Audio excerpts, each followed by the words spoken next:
اللہ اللہ اللہ اللہ اللہ الحمدللہ وکفیٰ وسلام علی عبادہ الذین اصطفیٰ اما بعد اعوذ باللہ من الشیطان الرجیم بسم اللہ الرحمن الرحیم وما خلقت الجن والانس الا لیعبدون سبحان ربک رب العزت عما یصفون وسلام علی المرسلین والحمد للہ رب العالمین اللہم صلی علی سیدنا محمد وعلی آل سیدنا محمد وبارک وسلم اللہم صلی علی سیدنا محمد وعلی آل سیدنا محمد وبارک وسلم اللہم صلی علی سیدنا محمد وعلی آل سیدنا محمد وبارک وسلم۔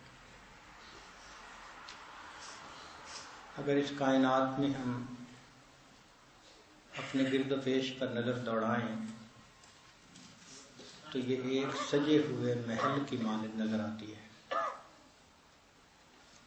ارشاد فرمایا وَجَعَلْنَا الْأَرْضَ فِرَاشًا، کہ زمین کو ہم نے فرش کی مانند بنایا۔ وَجَعَلْنَا السَّمَاءَ سَقْفًا مَحْفُوظًا، ہم نے آسمان کو محفوظ چھت کی طرح بنایا، اور پھر اس چھت کو ہم نے روشنیوں سے سجایا بزینت من الکواکب، ستاروں کے ذریعے سے۔ اور دنیا میں ہم نے دن اور رات بنایا۔ وجعلنا اللیل لباسا، رات بنائی تاکہ انسان آرام کرے۔ وجعلنا النہار معاشا، اور دن ہم نے معاش کے لیے بنایا۔ تو یوں محسوس ہوتا ہے کہ یہ سارا جہان اللہ نے انسان کے لیے بنایا ہے، اور انسان کو اللہ رب العزت نے اپنی بندگی کے لیے بنایا ہے۔ اس لیے کہا گیا ان الدنیا خلقت لکم وانتم خلقتم للآخرہ، کہ یہ ساری دنیا تمہارے لیے بنائی گئی اور تمہیں اللہ نے آخرت کے لیے بنایا۔ کسی نے اس کو فارسی میں یوں کہا، اردو میں یوں کہا، کھیتیاں سرسبز ہیں تیری غذا کے واسطے، چاند سورج اور ستارے ہیں ضیاء کے واسطے،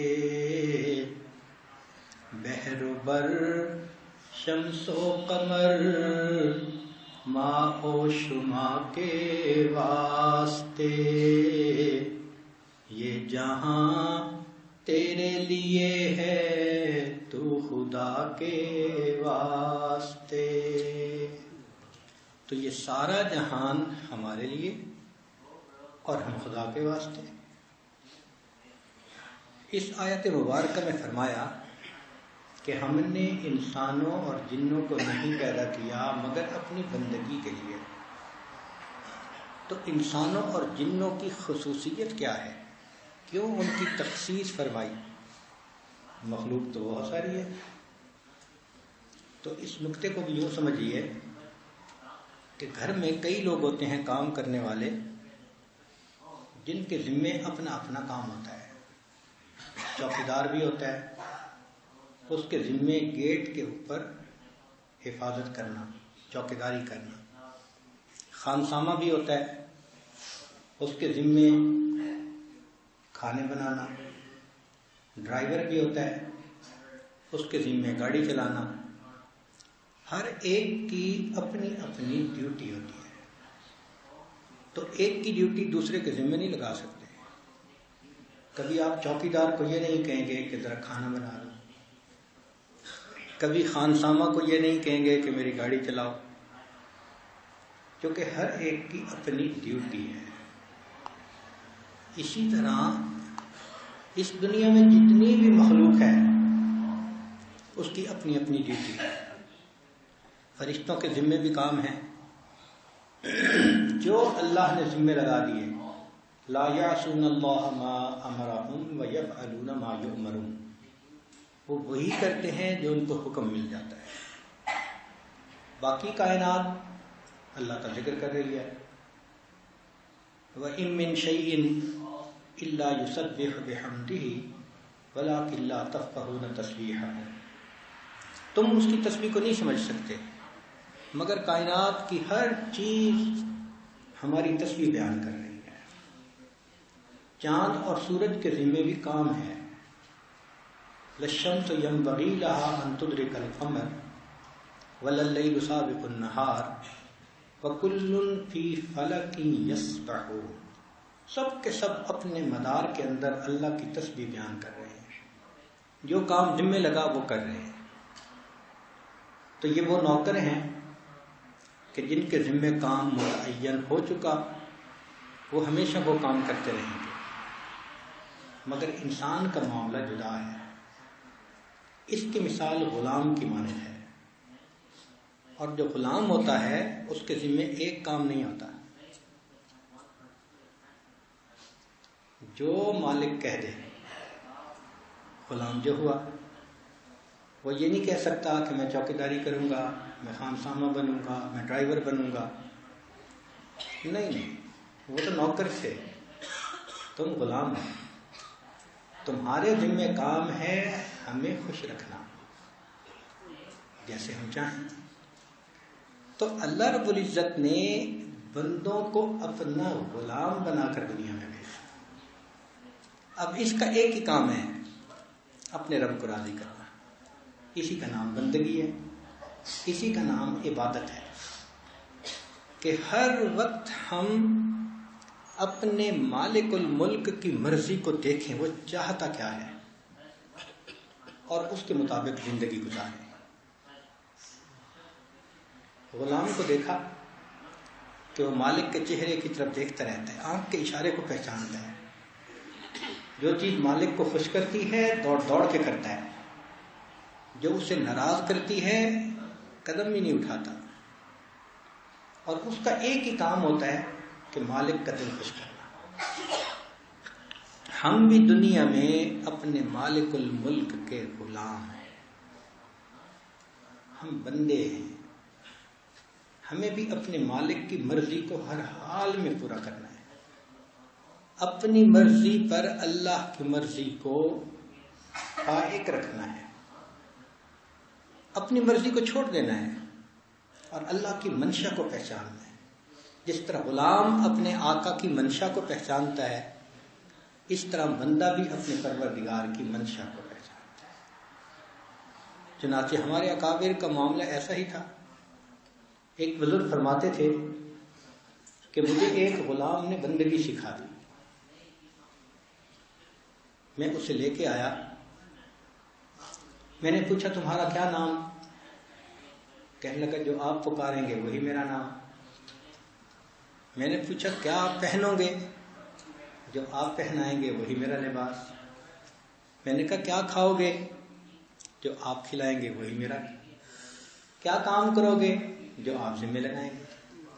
فرماتے ہیں کہ اس بچے کو تو میں نے بھیج دیا، اس نے مجھے بندگی سکھا دی کہ دیکھو یہ دنیا کا غلام ہے اور یہ کہتا ہے کہ جو آپ پکاریں وہ میرا نام ہے، جو آپ ذمہ لگائیں وہ میرا کام ہے، جو آپ پہنائیں وہ میرا لباس ہے، جو آپ کھلائیں وہ میرا کھانا ہے۔ کس طرح اس نے اپنے آپ کو مالک کے سپرد کر دیا۔ کاش ہم بندے ہو کر اپنے مالک کے ہاں اپنے آپ کو اس طرح سپرد کر سکتے، ہم بھی اس کی رضا کے لیے لگے رہتے۔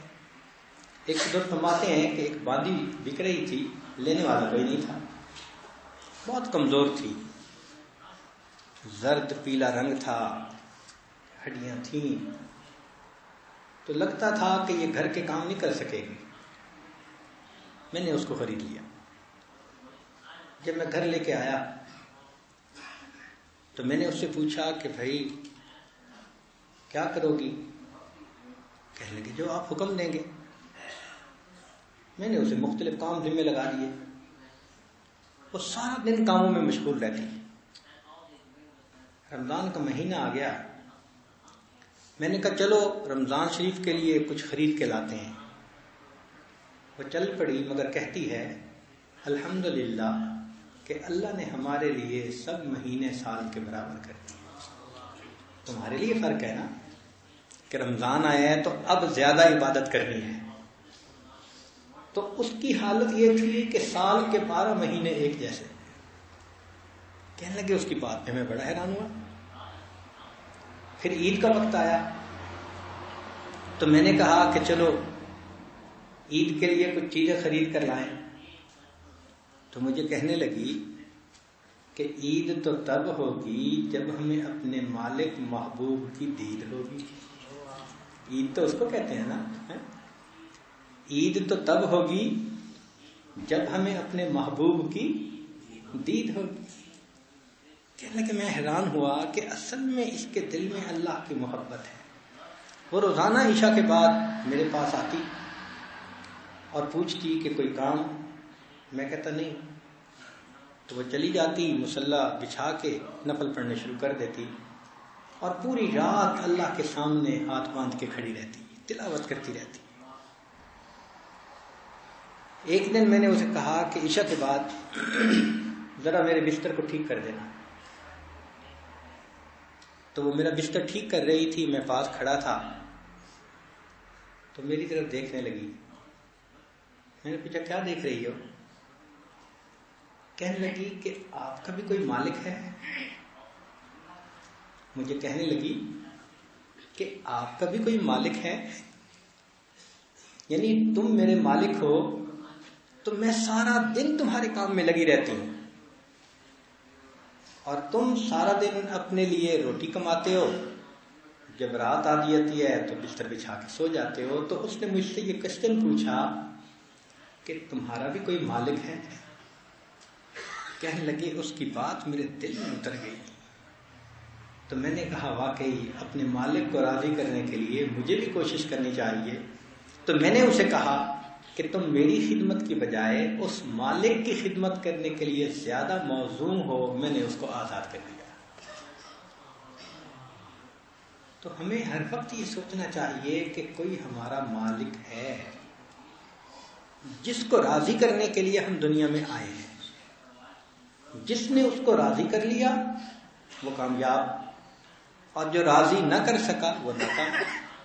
تو کامیابی اور ناکامی کا معیار بہت واضح ہے، کرسٹل کلیئر ہے۔ یہ جو زندگی ہے نا، خوشی میں گزرے غم میں گزرے، یہ کوئی کامیابی کا معیار نہیں ہے۔ اس لیے کہ خوشیاں بھی عارضی تو غم بھی عارضی، نہ خوشی ہمیشہ رہتی ہے نہ غم ہمیشہ رہتے ہیں۔ تو یہ تو زندگی کا حصہ ہے۔ انسان کا وقت گزرتا ہے اس کے درمیان، جو مقصود ہے وہ یہ کہ خوشی کا حال ہو تو ہم اپنے رب کا شکر ادا کریں، کوئی غم کا حال ہو تو اس کے اوپر صبر کریں۔ مالک الملک ہم سے یہی چاہتے ہیں، شکر کرنے والا بھی جنتی، صبر کرنے والا بھی جنتی۔ نبی علیہ السلام نے ارشاد فرمایا مومن کے کیا مزے ہیں، تنگی آ جائے تو صبر کرتا ہے، اس پر بھی اجر ملتا ہے، خوشی مل جائے شکر ادا کرتا ہے، اس پر بھی اجر ملتا ہے۔ تو بندگی اس کو کہتے ہیں کہ مالک جس حال میں بندے کو رکھے بندہ راضی رہے۔ یہ جو شکوے ہیں، شکایتیں ہیں، بیزاری کا اظہار ہے، بیماری ختم ہی نہیں ہوتی۔ بیوی کو یہ ہو گیا، بچے کو یہ ہو گیا، طلاق کو یہ ہو گیا، یہ چیز بندگی کے خلاف ہے۔ ہمارے اکابر اللہ کی رضا پہ راضی، انہوں نے یہ بات اچھی طرح ذہنوں میں بٹھائی کہ دیکھو اپنی مرضی نہ کرو، ہم غلام ہیں، بس مالک کی مرضی پر خوش رہنا سیکھو. نہ تو ہجر ہے اچھا نہ وصال اچھا ہے، یار جس حال میں رکھے وہی حال اچھا ہے. اللہ جس حال میں بندے کو رکھے انسان راضی رہے. ہاں معافیاں مانگے کہ میرے مولا میں آزمائش کے قابل نہیں ہوں، میں کمزور ہوں، تو میرے ساتھ نرمی کا معاملہ فرما. لیکن اگر حالات آ جائیں تو صبر کے ساتھ برداشت کرے. اللہ کی مرضی کو مقدم رکھے کہ اللہ تعالیٰ مجھے جس حال میں رکھیں میں اسی حال میں رہنا پسند کرتا ہوں. ایک بزرگ تھے، ان پر کوئی بڑی پریشانی آ گئی تو کسی نے ان کو خط لکھا کہ مجھے بہت افسوس ہے کہ آپ بڑی مصیبت میں گرفتار ہو گئے. تو انہوں نے جواب لکھوایا کہ الحمدللہ مصیبت میں گرفتار ہوا ہوں، معصیت میں گرفتار نہیں ہوا. یہ جواب لکھوایا کہ الحمدللہ مصیبت میں گرفتار ہوا ہوں، معصیت میں گرفتار نہیں. تو اصل تو یہ ہے کہ ہم اللہ کی نافرمانی سے بچیں اور جس حال میں پروردگار عالم ہمیں رکھیں ہم اللہ سے خوش رہیں، راضی رہیں. اور اگر ہم دیکھیں تو اللہ کی طرف سے رحمتیں زیادہ، آزمائشیں تھوڑی. ہر بندہ دیکھے زندگی کے اندر پیٹ بھرے کی کیفیت زیادہ، بھوک تھوڑی، صحت زیادہ، بیماری تھوڑی، خوشیاں زیادہ اور غم تھوڑے. تو جب اتنی خوشیاں دیں، عزتیں دیں، تو اگر کوئی مشکل وقت بھی آ جائے تو صبر کے ساتھ گزارے. پھر انسان شکوے کیوں کرتا ہے؟ ایک عارف نے کہا لطف سجن دم بدم کہر سجن گاہ گاہ، کہ محبوب کا لطف اور عنایت تو ہمیشہ ہے اور محبوب کا غصہ کبھی کبھی. لطف سجن دم بدم کہر سجن گاہ گاہ، یہ بھی سجن واہ واہ، وہ بھی سجن واہ واہ. اے میرے آقا میں ایسے بھی آپ سے راضی ہوں، میں ایسے بھی آپ سے راضی.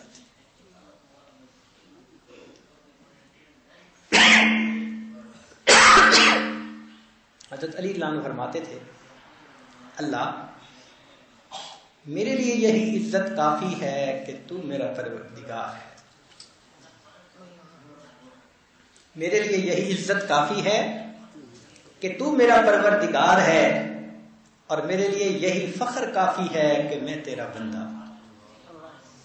اللہ نے ہمیں اپنا بندہ بنا لیا، اس سے بڑی عزت اور کیا ہو سکتی ہے ہمارے لیے.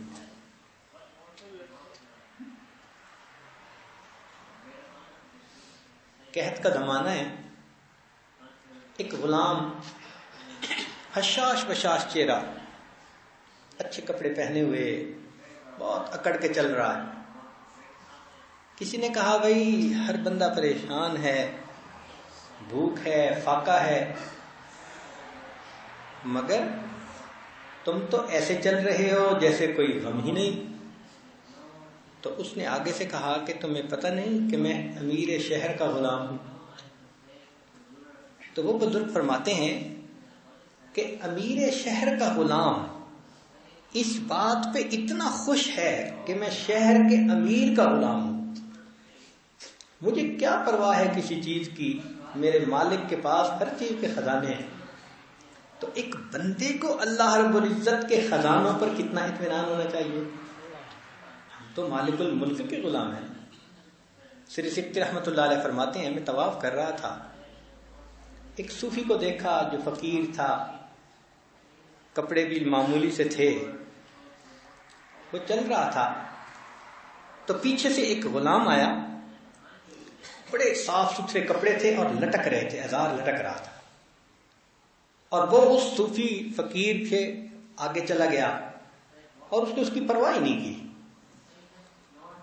تو کہنے لگے کہ اس سے میں نے پوچھا کہ بھئی تم کون ہو؟ اس نے کہا تمہیں پتہ نہیں میں امیر مکہ کا غلام ہوں. میں نے کہا اچھا، تم اگر امیر مکہ کے غلام ہو تو تم اس فقیر سے پیچھے چلو، آگے مت چلو. اس نے کہا کیوں؟ میں نے کہا اس لیے کہ تم امیر مکہ کے غلام ہو اور یہ مالک الملک کا غلام ہے. کہتے ہیں جب میں نے یہ بات کہی تو اس غلام کے چہرے کے تاثرات بدل گئے. اس نے میرے آئیڈیا کو بائی کیا اور اس نے اس کے پیچھے چلنا شروع کر دیا. طواف مکمل ہو گیا تو وہ میرے پاس آیا، کہنے لگا کوئی میرے لیے بھی صورت ہے کہ میں بھی اس مالک الملک کا غلام بن جاؤں؟ تو میں نے کہا بھئی تم توبہ کر لو، نیکی کی زندگی گزارو. کہنے لگے کہ اس نے نیکی کی زندگی گزاری شروع کی. اللہ کی شان کے تیسرے دن کے بعد اس کی موت آ گئی. سری سکتی رحمت اللہ علیہ فرماتے ہیں کہ میں نے مکہ مکرمہ میں اتنا بڑا جنازہ کبھی نہیں دیکھا تھا جتنے لوگ اس کی نماز جنازہ پڑھنے کے لیے. مالک الملک کا غلام بن گیا نا وہ. تو ہم اللہ کے بندے ہیں، بس اللہ پہ قربان ہو جائیں اور اللہ تعالیٰ جس حال میں رکھے راضی ہو جائیں. حضرت حاجی امداد اللہ مہاجر مکی رحمۃ اللہ علیہ حرم مکہ میں تھے تو ایک صاحب آئے، بڑے نیک عبادت گزار تھے اور بڑے افسوس کا اظہار کرنے لگے. حضرت میری طبیعت ٹھیک نہیں اور میں تو بیماری کی وجہ سے حرم کی نماز بھی نہیں پڑھ سکا. حضرت اس کی بات سنتے رہے. جب وہ کہہ کر چلے گئے تو فرمانے لگے کہ یہ بھی مجھے ناقص نظر آتا ہے، یہ بھی مجھے ناقص نظر آتا ہے. بھائی اگر اللہ رب العزت نے بیماری بھیجی اور عذر کی وجہ سے تم نہیں آ سکتے تو افسوس کس بات کا؟ تم جہاں پڑھ لو گے تمہیں اجر تو اللہ عطا کر دیں گے نا. تو مقصد تو ہے اللہ کی رضا پر راضی رہنا. کوئی اپنی مرضی تھوڑا پوری کرنی ہوتی ہے کہ جی ہم نے یوں عبادت کرنی ہے، جو شریعت کا حکم ہے بس اس پر ہم. تو مومن کی مثال نکیل ڈالے ہوئے اونٹ کی مانند ہوتی ہے. اونٹ کو آپ اگر کسی بچے کے ہاتھ میں دے دیں تو وہ اونٹ اس بچے کے پیچھے چلنا شروع کر دیتا ہے. اس بچے کی کیا حیثیت ہے؟ ایک لات لگائے تو بچہ اسی وقت اس کی جان ہی چلی جائے، مگر کیونکہ اس کا ماتحت بنا دیا وہ پیچھے پیچھے چل رہا ہے. کھڑا کرتا ہے وہ کھڑا ہو جاتا ہے، بٹھاتا ہے وہ بیٹھ جاتا ہے. تو مومن کو اپنے مالک الملک کی مرضی پہ اسی طرح قربان ہونا چاہیے اور منشاء خداوندی کو پورا کرنا چاہیے. اپنی مرضی کیا چیز ہوتی ہے؟ چنانچہ ایک بزرگ کے بارے میں فرماتے ہیں ان کے بیٹے کی شادی تھی اور برات بالکل جانے کے لیے تیار تھی. وہ گھر کے کمرے میں کچھ تلاش کرتے پھر رہے ہیں تو بیوی آئی اور بیوی نے کہا کیا ڈھونڈتے پھر رہے ہیں، مجھے بتائیں، باہر برات تیار ہے، آپ اندر ہیں. تو کہنے لگے میں وہ کفن تلاش کر رہا ہوں. کفن؟ ہاں بس ابھی میرے دل میں الہام ہوا کہ میرا جو بیٹا دلہا بنا ہوا ہے اس کی وفات ہونی ہے، میں اس کے لیے کفن ڈھونڈ رہا ہوں. یہ میاں بیوی ابھی بات کر رہے تھے کہ باہر سے اطلاع آئی کہ دلہا گھوڑے پہ چڑھنے کے لیے جب سوار ہونے لگا تو پاؤں پھسلا، گردن کے بل گرا، اس کی وفات ہوئی. ایسے بھی ہمارے اکابر گزرے ہیں کہ بیٹے کی شادی اور وہ کفن تلاش کر رہے ہیں اور اس کا کوئی افسوس نہیں ہے. بس مالک الملک نے بتلا دیا کہ اس کا وقت اتنا ہی تھا، میں اب کفن ڈھونڈ رہا ہوں. یہ کیفیتیں ذکر کے بغیر، صحبت کے بغیر بندے کو حاصل نہیں ہو سکتی، ورنہ تو میٹھا ہف ہف اور کڑوا تھو تھو. اور ہمارا تو حال ایسا کہ میٹھا کھا کے بھی راضی نہیں ہوتے. وہ کہتے ہیں کہ بکری کی جان گئی اور کھانے والے نے کہا کہ نہیں مرچ مسالہ ذرا اچھا نہیں تھا. تو آج کے بندے کو تو جو نعمتیں اللہ دے دے پتہ نہیں کیوں تعریف کرنا مشکل نظر آتا ہے اس کو. اللہ کی تعریف زبان سے نہیں نکلتی.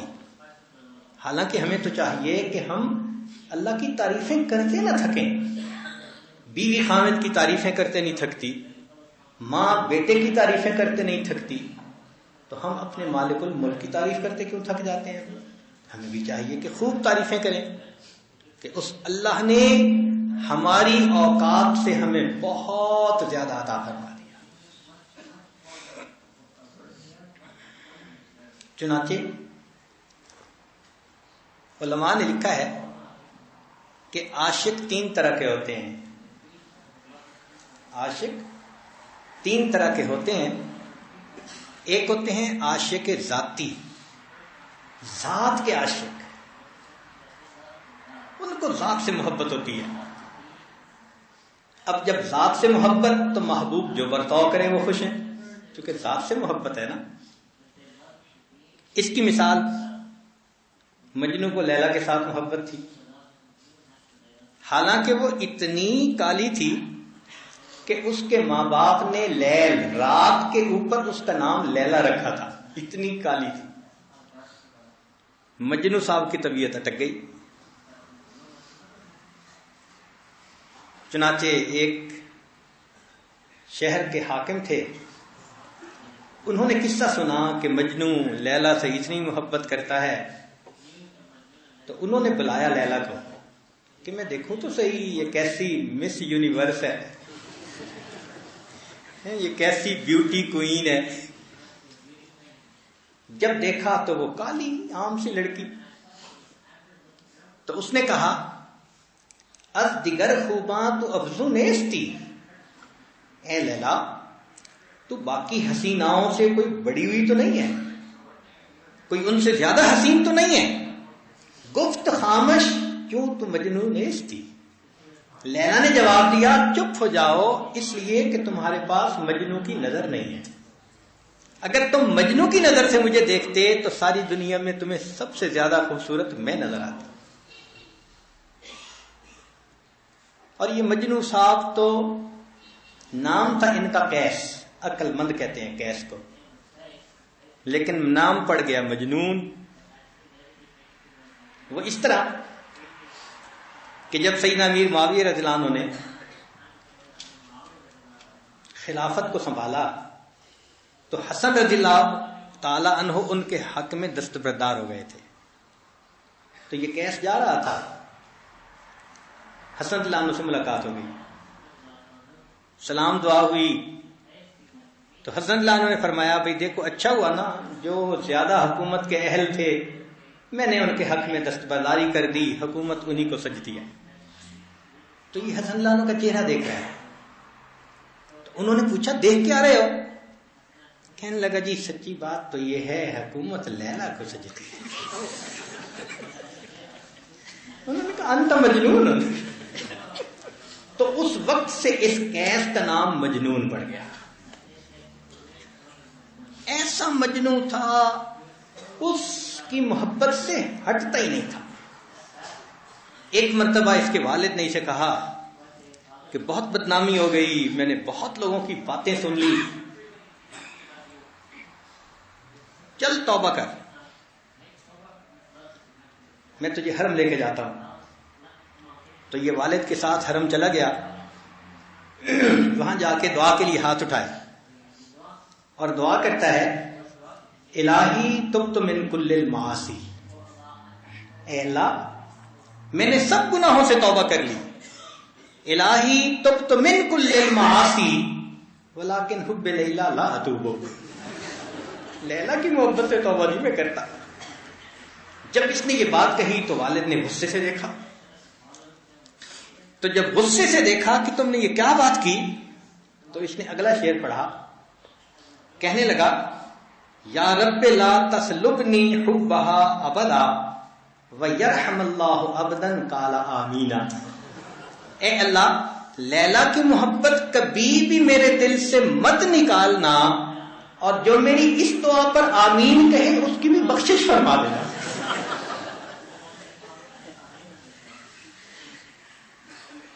تو اس کو کہتے ہیں عاشق ذاتی.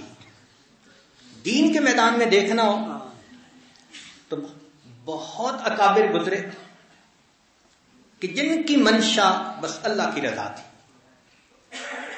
رابعہ بصریہ کا واقعہ آپ نے سنا ہوگا کہ ایک ہاتھ میں پانی اور ایک ہاتھ میں انگارہ لے کے نکل پڑی. کہاں چلی ہو؟ میں چاہتی ہوں جنت کو جلاؤں جہنم کو بجھاؤں. کیوں؟ کہ سنا ہے کہ لوگ یا جنت کی طلب میں عبادت کرتے ہیں یا جہنم کے خوف سے عبادت کرتے ہیں. میں چاہتی ہوں دونوں کو ختم کر دوں کہ لوگ اللہ کی ذات کی محبت کی وجہ سے اس کی عبادت کریں. کیفیت تھی ان کی. یہ عاشق ذاتی کہلاتے ہیں. ابن فارض رحمۃ اللہ علیہ مصر میں ایک بزرگ ہوئے ہیں, سید العاشقین ان کو کہا جاتا تھا. کہتے ہیں کہ جب ان کی وفات کا وقت آیا تو اللہ تعالیٰ نے ان کو جنتیں دکھائیں, جنت ان کے سامنے کر دی. تو انہوں نے آنکھ ہٹا لی ان جنتوں کی طرف سے اور یہ شعر کہا کہ ان کان منزلتی فی الحب عندکم, اے اللہ اگر تیری محبت میں میری ساری زندگی کا نچوڑ یہ جنت اور باغ ملنا تھا, ما قد رأیت فقط دیات ایام, میں نے کیا پایا, میں نے تو پوری زندگی ہی تباہ کرنا ہے, مجھے تو تیری رضا چاہیے. یہ عاشق ذاتی کہلاتے ہیں. اور جو عاشق ذاتی ہوتا ہے پھر محبوب کی طرف سے خوشی ملے تو اس پہ خوش ہے, اور محبوب کی طرف سے غم ملے تو اس کے اوپر بھی خوش ہے. عاشق ذاتی جو ہوا سرے تسلیم خم ہے جو مزاج یار میں آئے. تیرا غم بھی مجھ کو عزیز ہے کہ وہ تیری دی ہوئی چیز ہے. تیرا غم بھی مجھ کو عزیز ہے کہ وہ تیری دی ہوئی چیز ہے. جو عاشق ذاتی ہوتے ہیں ان کی یہ کیفیت ہوتی ہے. تیرے عشق نے مجھے غم دیا, تیرے عشق نے مجھے غم دیا, میرے غم کی عمر دراز ہو. اللہ اکبر کبیرہ. اللہ تیرے عشق نے مجھے غم دیا ہے, میرے غم کی عمر دراز. سبحان اللہ. یہ عاشق ذاتی ہوتی ہیں, اللہ کی ذات سے محبت ہوتی ہے. جو مالک کی طرف سے حالات آ جاتے ہیں یہ گردن جھکا دیتے ہیں. ایک ہوتے ہیں عاشق صفاتی, صفات کی وجہ سے عاشق. مثلا مال کی وجہ سے کسی سے محبت تو یہ عارضی عشق ہوتا ہے. مال ڈھلتی چھاؤں ہے, جب مال گیا تو محبت بھی گئی. حکومت کی وجہ سے دوستی, جب حکومت گئی تو محبت بھی گئی. حسن کی وجہ سے دوستی, حسن بھی ڈھلتی چھاؤں ہے, حسن نہ رہا تو محبت بھی نہ رہی.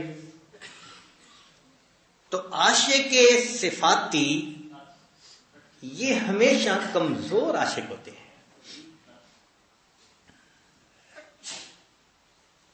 ایک بزرگ کا واقعہ ہے کہ ایک صاحب ان کے پاس آئے کچھ عرصہ گزارنے کے لیے. تو ایک عورت آتی تھی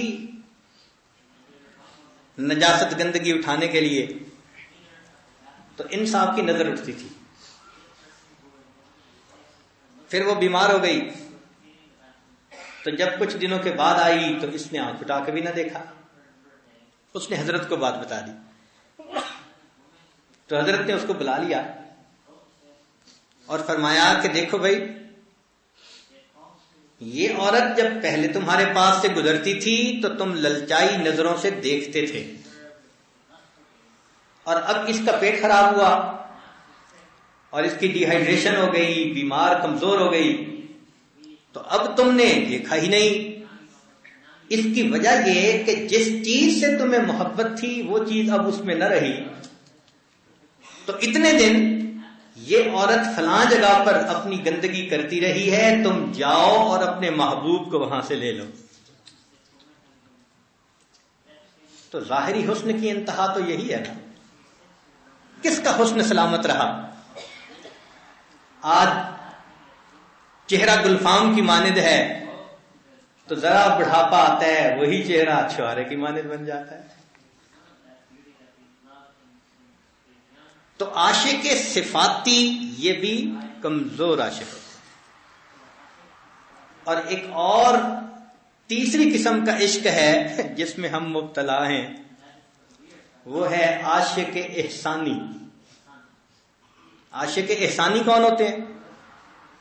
کہ جب تک احسان کوئی کرتا رہے تو ان کی محبت سلامت، اور ذرا سا احسان میں کمی آئے تو بس ایک طرف۔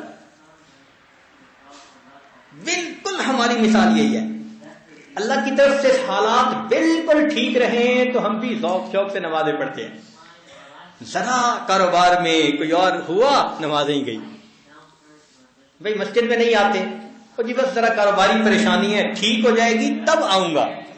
کیا مطلب؟ کہ پہلے کاروبار ٹھیک ہو پھر عبادت کے لیے آؤں گا۔ تو ان کو کہتے ہیں عاشق احسانی۔ اور واقعی حدیث پاک میں ایسا آتا ہے کہ اللہ تعالیٰ کے بعض بندے ہوتے ہیں، ان کو ملتا رہے تو عبادت کرتے رہتے ہیں، اللہ ان کو دیتا رہتا ہے۔ یہ میرے بندے میری عبادت کرتے رہے۔ کب نہیں دیتے؟ اس وقت نہیں دیتے جب اللہ تعالیٰ یہ دیکھتے ہیں کہ اگر اس کو اتنا مل گیا کہیں یہ ایمان سے ہی محروم نہ ہو جائے۔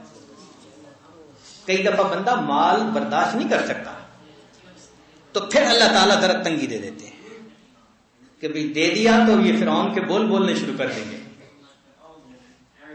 تو یہ عاشق احسانی کہلاتے ہیں۔ سچی بات تو یہ ہے کہ سب سے اعلیٰ انسان ہو جو عاشق ذاتی بن کر زندگی گزارے۔ تو مبتدی کی مثال عاشق احسانی اور منتہی کی مثال عاشق ذاتی کی مانند ہوتی ہے، مگر اس کے لیے محنت کرنی پڑتی ہے، دل کو بنانا پڑتا ہے، اللہ کا ذکر کرنا پڑتا ہے، پھر انسان کا دل بن جاتا ہے اور پھر اس کو اللہ تعالیٰ کی بندگی میں مزہ آتا ہے۔ آپ ذرا غور کریں کہ ہمارے بھی کچھ ماتحت ہیں، ان کا معاملہ ہمارے ساتھ کیا ہے؟ ہم نے دیکھا بقرعید پہ لوگ کئی مرتبہ جانور پالتے ہیں، ان کو شوق ہوتا ہے کہ ہم بکرا پالیں یا مینڈا پالیں، پھر وہ اس کو خوب کھلاتے پلاتے ہیں، نہلاتے ہیں، خدمت کرتے ہیں، اور پھر ان کو لے کے ذرا گلی میں چلتے ہیں تو وہ اس کے گلے میں رسی نہیں ڈالتے، بس وہ چل رہے ہوتے ہیں اور مینڈا پیچھے پیچھے پیچھے پیچھے، کسی سے بات کرنے رک جاتے ہیں تو وہ مینڈا بھی رک جاتا ہے، وہ کسی گلی میں مڑتے ہیں وہ بھی پیچھے۔ ہم اپنی زبان میں اس کو کہتے ہیں راکھواں لیلا، یعنی گھر میں رکھا ہوا مینڈا، وہ پیچھے پیچھے چلتا رہتا ہے۔ اب سوچیں کہ جس جانور کو ہم نے ذبح کرنے کی نیت سے رکھا ہے وہ ہمارا اتنا مطیع اور فرما بردار ہے کہ بغیر کسی رسی کے ہمارے پیچھے پیچھے، دائیں مڑیں بائیں مڑیں، کھڑے ہوں جیسے جائیں وہ ہمارے پیچھے پیچھے۔ ہم سے تو وہ جانور ہی اچھا ہوا جو اپنے مالک کا زیادہ مطیع اور فرما بردار ہے۔ ہمیں تو اذان کی آواز آتی ہے حی علی الفلاح، اور ہم اپنا وقت جو ہے وہ دفتر میں ہی گزار دیتے ہیں اور بزنس میں ہی گزار دیتے ہیں، مسجد میں آنے کی توفیق ہی نہیں ہوتی۔ تو جانور بہتر ہوا نا پھر ہم سے تو۔ پھر اور بھی کچھ جانور ہمارے ماتحت ہیں، ذرا غور کیجئے کہ وہ جانور جو ہمارے ماتحت ہیں وہ ہمارے ساتھ کتنا فرما برداری کا معاملہ کرتے ہیں۔ مثال کے طور پر آپ گھوڑے کی مثال لے لیجئے، اللہ تعالیٰ نے گھوڑے کو انسان کا مطیع بنا دیا، تو سب سے پہلی بات تو یہ کی کہ گھوڑے کو بولنے کی توفیق نہیں دی۔ اگر گھوڑے کو بولنا آتا اور ہم صبح اٹھ کے کہتے کہ بھئی ہم تمہیں لے کے ٹانگے میں جوتیں گے، لے چلیں گے، اور وہ آگے سے ٹر ٹر کرتا، جناب میری طبیعت ٹھیک نہیں، میں رات کو نیند نہیں پوری کر سکا، اور گھاس ڈالنے والے نے تو گھاس پورا بھی نہیں ڈالا تھا، جناب آج مجھے سک لیو چاہیے، آج مجھے اینول لیو چاہیے، اب تو میں نے 6 دن کام کیا، 7واں دن چھٹی ہونی چاہیے. تو اگر گھوڑا ہمارے سامنے یہ باتیں کرتا تو ہمارا کیا حال ہوتا؟ اللہ رب العزت نے اس سے بولنے کی صلاحیت لے لی. اب تیرا مالک تیرے ساتھ جو برتاؤ کرے تم بول نہیں سکتے. چنانچہ ہمارے اشارے پہ ہم چھوٹے ہوتے تھے تو ٹانگے پہ بیٹھتے تھے، شوق ہوتا تھا بیٹھنے کا، تو ہم نے دیکھا کہ ٹانگے میں جو گھوڑا جتا ہوا ہوتا ہے بس وہ بھاگ رہا ہوتا ہے. گرمی کا موسم، اب اسٹیشن پہ جا رہے ہیں اور مسافر لیٹ ہو گیا تو قصور تو مسافر کا تھا. وہ کہتے ہیں جی میں آپ کو نا 1 روپے کی بجائے 2 روپے دوں گا، مجھے ذرا جلدی پہنچا دو. اب گھوڑے کا مالک یہ نہیں سوچتا کہ میرا گھوڑا گرمی کا سارا لمبا دن بھاگ بھاگ کے تھک گیا ہوگا، وہ 1 روپے کی امید پر اس کو بٹھا لیتا ہے اور گھوڑے کو چابک مارنے شروع کر دیتا ہے. گھوڑا نہیں کہہ سکتا کہ جناب سارا دن تو میں بھاگتا رہا، اب شام کا وقت ہو گیا، یہ اگر لیٹ ہو گیا ہے تو قصور میرا تو نہیں ہے. مار رہا ہے، مار، وہ چھانٹے بھی کھا رہا ہے، بھاگ بھی رہا ہے، جتنا بھاگ سکتے ہیں بھاگ بھی رہا ہے اور چھانٹے بھی کھا رہا ہے. اور عجیب بات ہم نے دیکھی کہ اس بھاگنے کے دوران اگر اس گھوڑے کو لیڈ کرنے کی ضرورت پیش آئے تو وہ کھڑا نہیں ہو سکتا، بھاگ بھی رہا ہے، لیڈ بھی کر رہا ہے. اللہ اکبر! انسان تو کیسا ظالم مالک ہے کہ اپنے گھوڑے کی ضرورت پوری کرنے کے لیے بھی اسے وقت نہیں دے رہا. وہ بھاگ بھی رہا ہے، لیڈ بھی کر رہا ہے، بھاگ رہا ہے، پسینے میں شرابور ہو کے بالآخر اس نے اسٹیشن تک ٹانگے کو پہنچایا، مسافر پہنچ گیا. اب جو مالک ہے وہ تو پیسے لے کے چائے کا کپ پینے چلا گیا، اور گھوڑے کو پیاس لگی ہوئی تھی تو مالک کو یاد ہی نہیں تھا. گھوڑا پیاس کی شدت کی وجہ سے قریب جو گندی نالی تھی اس کا گندا پانی پینے لگ جاتے. ہم نے گھوڑے کو گندی نالی کا پانی پیتے خود دیکھا. وہ یہ نہیں کہہ سکتا کہ جناب خود تو مشروبات پینے چلے گئے اور میرے لیے سادہ پانی بھی نہیں تھا، وہ گندا پانی پی گئے. جب مالک اس کو دیکھتا ہے کہ یہ گندا پانی پی رہا ہے تب لا کے پانی اس کے سامنے رکھتا ہے. اتنا تھک تھک کے گھوڑا شام کو واپس آتا ہے تو مالک گھر والوں سے پوچھتا ہے کہ وہ گھاس دینے والے نے دیا؟ وہ کہتے ہیں ہاں کوئی وجہ تھی تو آج وہ آدھا لایا ہے. آدھا ہی سامنے رکھ دیتا، کھانا بھی پورا نہیں دیتا کہ بھئی سارا دن اس نے محنت کی، اس کو کھانا تو دے دوں. آدھا گھاس دے کے مطمئن ہو جاتا ہے، چلو کوئی بات نہیں. اب دیکھیں، سردی مالک کے لیے بھی ہے، سردی اس کے لیے بھی ہے. مالک کمرے میں گیا، لحاف ہے، رضائی ہے، خدمت کرنے کے لیے بیوی موجود ہے، لیکن اس گھوڑے کے لیے لیٹ کے سونے کے لیے کوئی جگہ بھی نہیں ہے. یہ کھڑے ہو کے رات گزار دیتا ہے.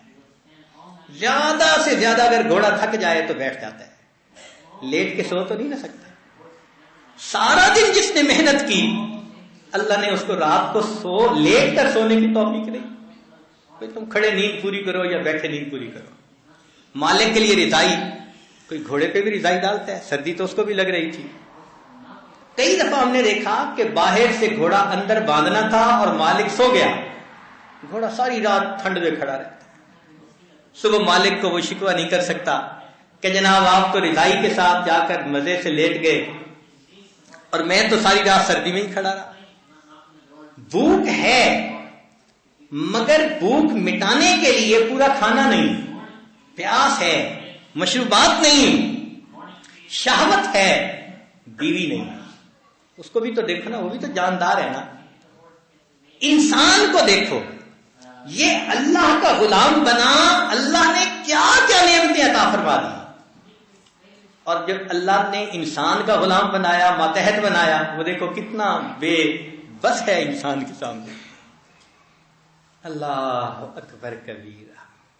اور پھر اس کے بعد اس گھوڑے کی وفا دیکھو کہ مالک نے اس کو پالا تھا کہ میں اس کے اوپر بیٹھ کر جہاد میں حصہ لوں گا. اب اس نے اگر گھوڑے کے اوپر سواری کر لی تو گھوڑا سمجھ جاتا ہے کہ اب میرا مالک جہاد کے لیے نکل پڑا. ایک صف سامنے ہے، ایک صف یہ ہے.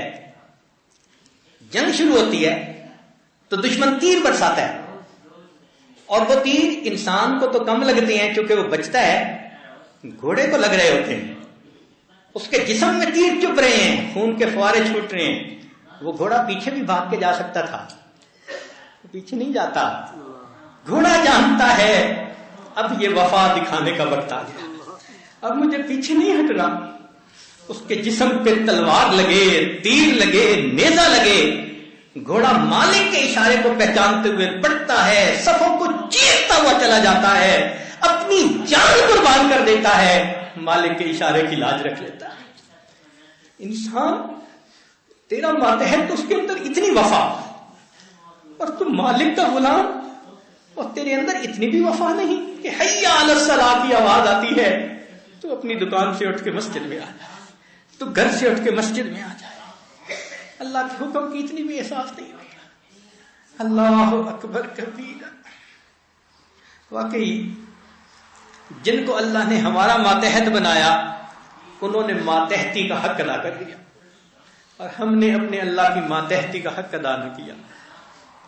ذرا سی بات کوئی آتی ہے زندگی میں تکلیف والی تو بس شکوے شروع ہو جاتے ہیں. تو اصل مومن وہ کہ جو اللہ رب العزت کی طرف سے بھیجے ہوئے ہر حال کے اندر اللہ سے خوش رہے، اللہ سے خوش رہے. چنانچہ ایک مرتبہ بنی اسرائیل نے موسیٰ علیہ السلام سے پوچھا، حضرت ہمیں کیسے پتہ چلے کہ اللہ تعالیٰ ہم سے خوش ہیں؟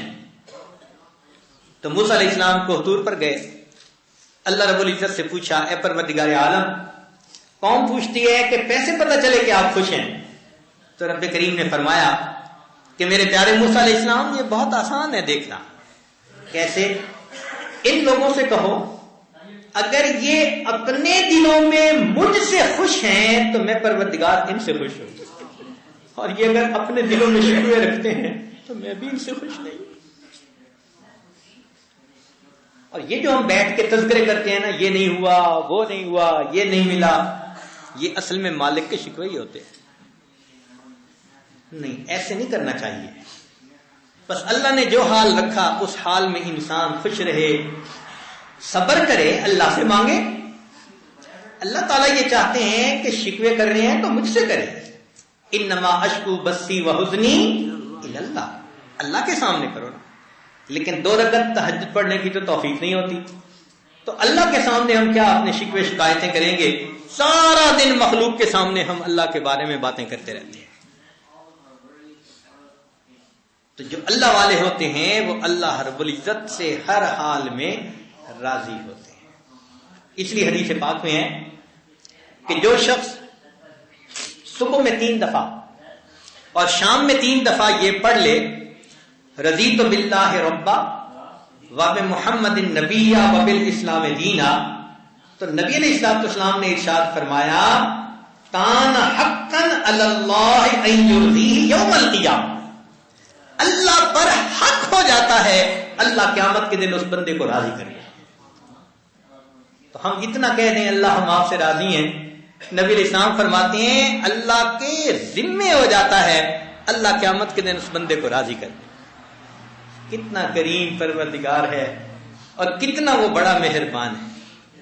تو ہمیں چاہیے کہ ہم جو بھی حال ہو، خوشی کا ہو، غم کا ہو، صحت کا ہو، بیماری کا ہو، اللہ کی عبادت میں، دین کے کام میں لگے رہیں. اس لیے ایک بزرگ فرماتے تھے کہ اگر تم اللہ کے ہاں اپنا مرتبہ دیکھنا چاہتے ہو تو پھر یہ غور کرو کہ اس نے تمہیں کس کام میں مصروف کر رکھا ہے. اگر تم نیکی میں لگے ہوئے ہو اس کا مطلب کہ اللہ کے ہاں تمہارا مرتبہ اونچا ہے، اور اگر تمہیں مسجد آنے کی توفیق ہی نہیں ہوتی اس کا مطلب کہ اللہ کے ہاں تمہارا کوئی مرتبہ ہی نہیں.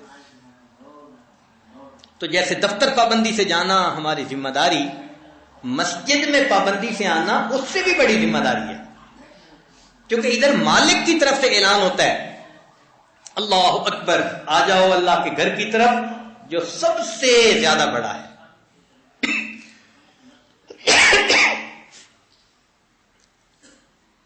تو آج کی اس پوری گفتگو کا نچوڑ یہ نکلا کہ ہم اللہ کے بندے ہیں، اللہ نے بندگی کے لیے دنیا میں بھیجا ہے۔ اب اللہ جس حال میں رکھے ہم خوش رہنا سیکھیں، خوشی میں رکھے تو بہت خوش، غم دے تو بھی بہت خوش۔ اگر شکوہ بھی کرنا ہے تو اللہ سے کریں، بندوں سے نہ کریں۔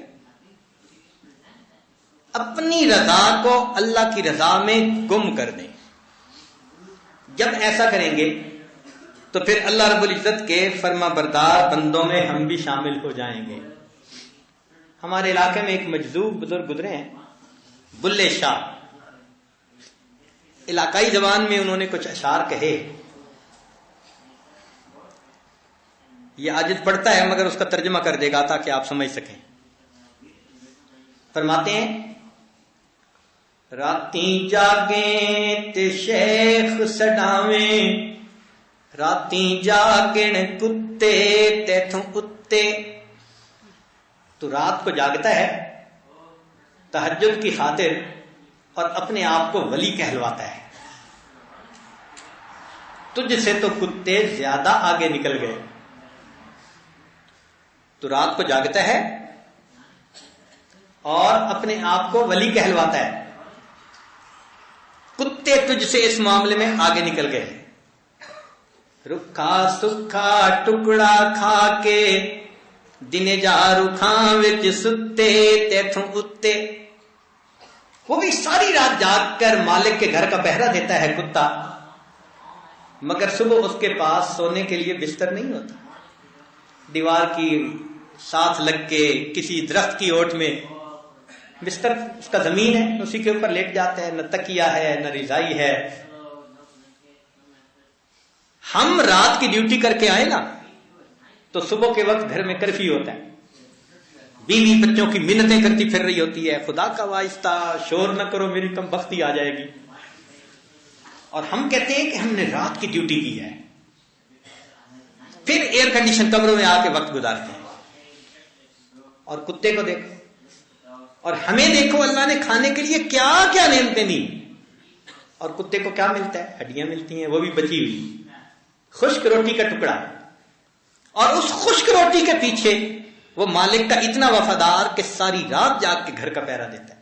ہم تہجد کے لیے اٹھتے ہیں تو ساری رات تو نہیں نہ پڑھتے، 4 رکعت نفل پڑھنے میں کتنا ٹائم لگتا ہوگا۔ تو فرماتے ہیں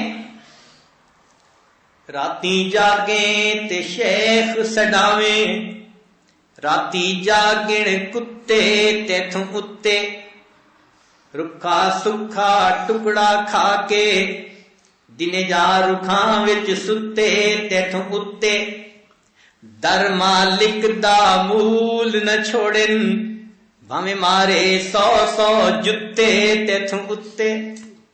کتے کی ایک عجیب عادت ہے کہ اس کا مالک اس کو 100 جوتے بھی لگائے، وہ مالک کا گھر چھوڑ کے نہیں جاتا، جوتے کھا کے نظر سے اوجھل ہو جاتا ہے پھر مالک کے در پہ۔ وہ 100 جوتے کھا کے بھی نہیں مالک کا در چھوڑتا۔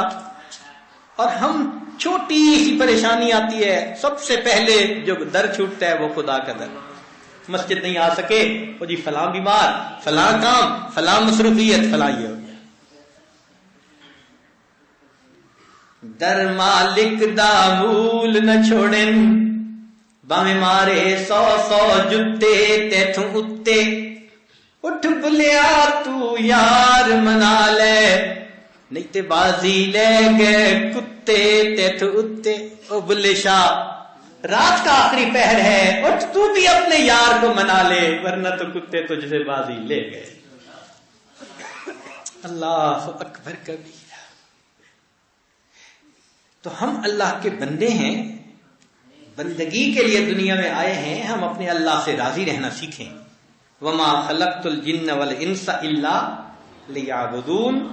اسی لیے اس راستے میں انسان قدم بڑھائے زندگی میں منزل مل جائے تو بھی ٹھیک، نہ بھی ملے تو بھی ٹھیک، یہ دیکھے کہ اس راستے پہ چل تو رہا ہوں نا.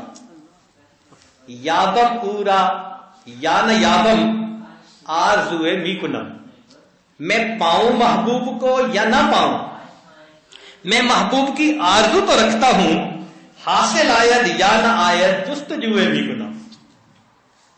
محبوب ملے یا نہ ملے میں محبوب کی جستجو میں تو لگا ہوا ہوں. ہمارے لیے یہی کافی ہے کہ اللہ نے ہمیں دین پہ چلنے کی، دین کے کام میں لگنے کی توفیق عطا فرمائی. ہمارے لیے یہی بہت ہے. محبت کیا ہے دل کا درد سے معمور ہو جانا، متائے جاں کسی کو سونپ کر مجبور ہو جانا. قدم ہے راہ الفت میں تو منزل کی ہوس کیسی، قدم ہے راہ الفت میں تو منزل کی ہوس کیسی، یہاں پر عین منزل ہے تھکن سے چور ہو جانا. بس اللہ کے راستے میں ہم تھک جاتے ہیں، یہی کافی ہے. وہ چاہے گا تو منزل پہ پہنچا دے گا زندگی میں، اور اگر نہیں تو جیسے وہ چاہے گا ہم اسی حال میں اللہ سے راضی ہیں. تو آج کی اس مجلس میں ہم اپنے دلوں میں یہ فیصلہ کریں کہ ہم صبح و شام اس دعا کو بھی 3 دفعہ پڑھیں گے کہ میں اللہ سے راضی ہوں، وہ میرا پروردگار ہے. میں نبی علیہ الصلوۃ والسلام سے راضی ہوں، وہ میرے آقا اور سردار ہیں. اور میں دین اسلام سے راضی ہوں کہ میرے رب کی دی ہوئی نعمت ہے. اللہ تعالی ہمیں بندہ بن کر زندگی گزارنے کی توفیق عطا فرمائے. وآخر دعوانا ان الحمدللہ رب العالمین. کچھ دیر مراقبہ کر لیجیے.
ہوا و حرص والا دل بدل دے،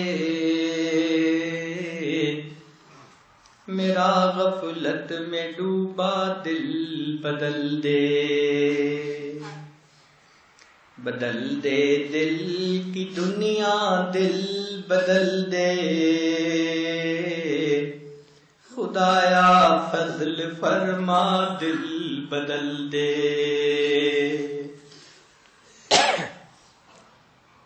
گناہگاری میں کب تک عمر کاٹوں،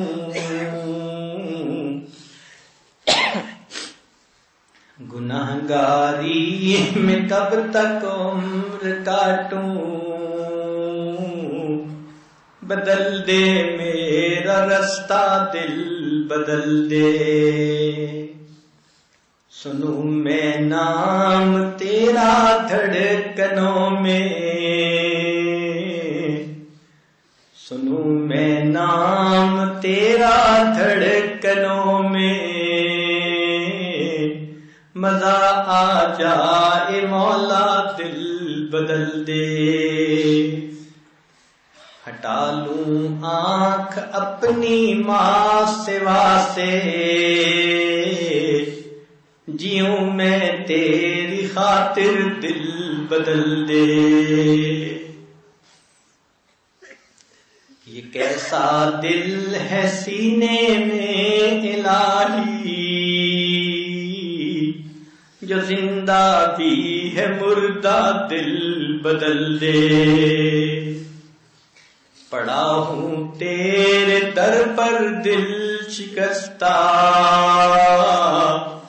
رہوں کیوں دل شکستہ دل بدل دے. پڑا ہوں تیرے در پر دل شکستہ، رہوں کیوں دل شکستہ دل بدل دے. تیرا ہو جاؤں اتنی آرزو ہے، بس اتنی ہے تمنا دل بدل دے. میری فریاد سن لے میرے مولا، بنا لے اپنا بندہ دل بدل دے.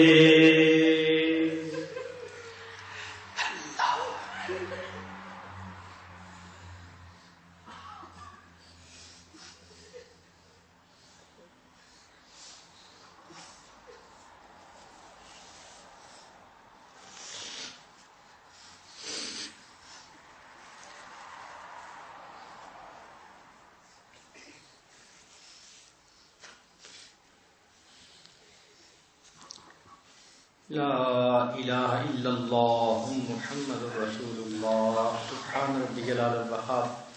اللہم صلی علی سیدنا محمد وعلی آل سیدنا محمد مبارک وسلم.